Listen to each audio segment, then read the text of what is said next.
Let's just deal with the earnings that you've just reported and then talk more broadly about the business. So you reported revenue for the second quarter, which on first glance looks to be well below what the analysts were looking for. But I'm guessing there might be something to do with lighting or restating of earnings. Tell us how you think you performed against estimates in the second quarter. Yeah, let's indeed first observe that we have deconsolidated lighting as a discontinued operation. Philips is a health technology company. In that space, we have grown 4% in the quarter.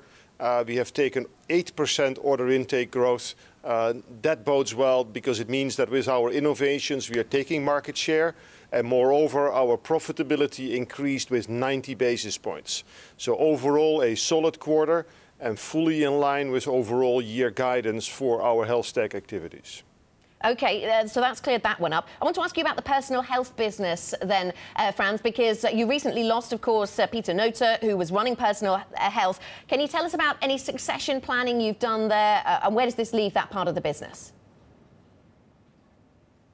Well, let's first say that Peter and I have worked 6 years together very well, very successfully, and I'm grateful and pleased with his performance. I can understand that after 6 years he takes a next step. We have a strong talent bench within the company, and it will be no problem whatsoever to select in the coming weeks his successor. Does this tell us anything about whether you plan to grow this business, sell parts of the business? What's the plan for this area?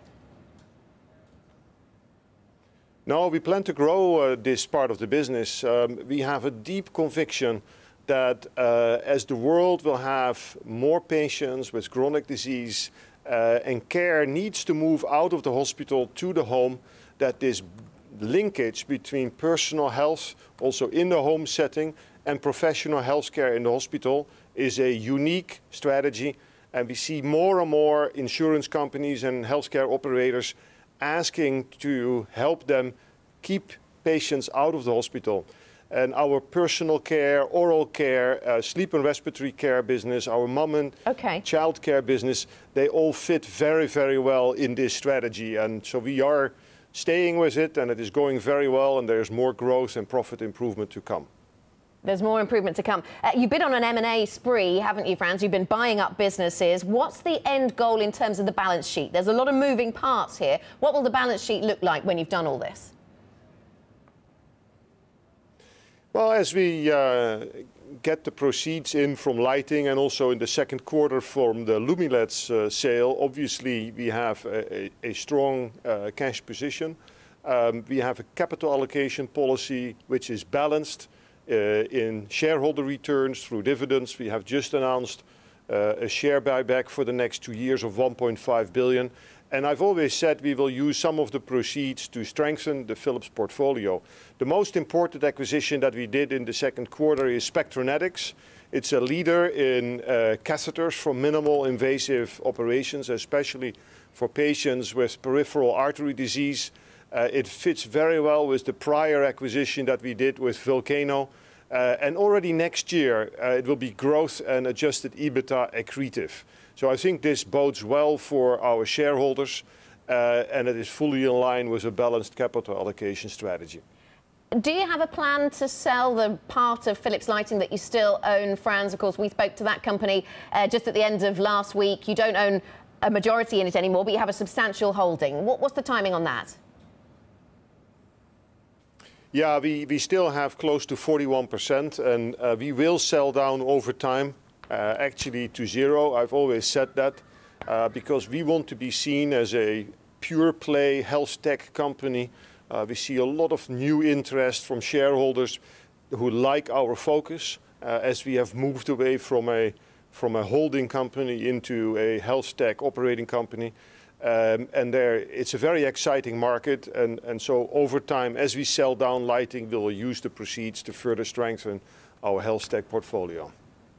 Can I ask you, we've seen some reports coming out of the Netherlands around the intentions of activist investors with regards to your company. Have you any information about whether Dan Loeb or others are building a stake, and are you acting mindful of the pressure that activist investors can apply?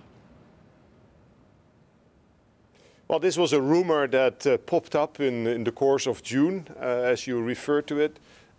Actually, Third Point has not made any public disclosure, nor have they sent us any letter.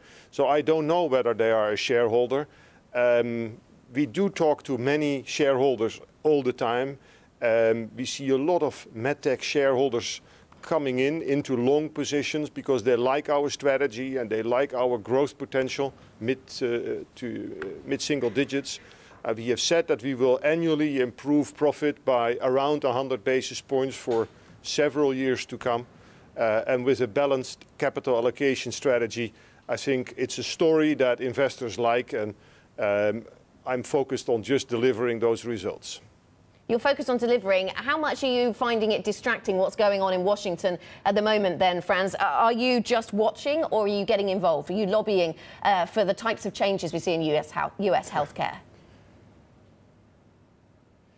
Well, you know, 35% of our revenue is in the United States, and we actually are a net exporter from the US. So it's a very important country to us.